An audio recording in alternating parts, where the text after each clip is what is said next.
Along Britain's coastline, the weather has been making its presence felt.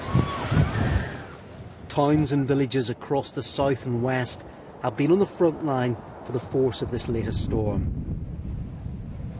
The crashing waves are indiscriminate in their assault, and in places like Kingsand in Cornwall, buildings are already battered. We can't stop the weather. This is relentless, and we've got more of it to come, and we've just got to batten down the hatches and be resilient. Inland too, the storms are having a major impact.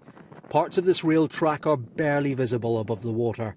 Flooding and a landslip have left the lines between London and the West Country blocked, and passengers have been warned it could be many days before they're operational again. Phone calls just say that they don't know when they're going to have replacement bus services. We're completely stuck here. It's not just the railways. On the Somerset levels, roads are closed and pathways have been swamped. People had no choice but to wade through water to rescue animals from the cut-off village of Moorland today. This is not the first time fields here have flooded, threatening livelihoods.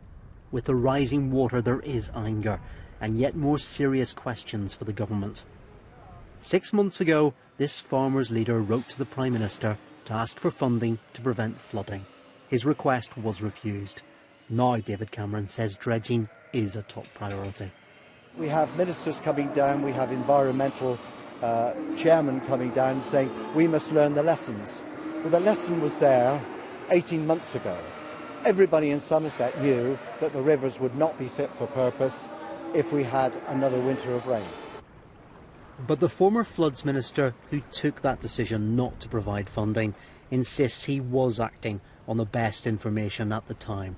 Of course, in hindsight, if a bit of dredging would have sorted out their problem, absolutely. But if I'm honest, the evidence that was presented to me was that while it might have made some difference, large parts of the levels would have flooded, whatever we'd done, because we've had the worst rainfall since 1760.